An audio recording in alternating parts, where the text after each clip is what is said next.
ইরানে হামলা এবং দেশটির সর্বোচ্চ নেতা আয়াতুল্লাহ আলী খামেনিকে হত্যার প্রতিবাদে পাকিস্তানের রাজধানী করাচিতে অবস্থিত মার্কিন দূতাবাসের কাছে বিক্ষোভ ও হামলা চালিয়েছে ইরানপন্থী বিক্ষোভকারীরা।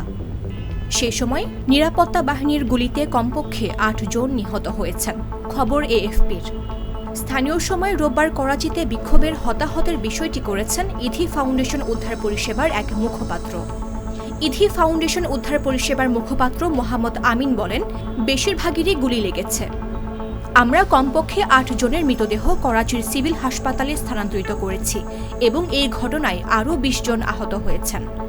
ইরানে যুক্তরাষ্ট্র এবং ইসরায়েল হামলা চালানোর পর শত শত ইরানপন্থী বিক্ষোভকারী কনসুলেটে হামলা চালিয়েছে এবং দূতাবাস প্রাঙ্গণে প্রবেশ করে ভাঙচুর করেছে বলে জানা গেছে।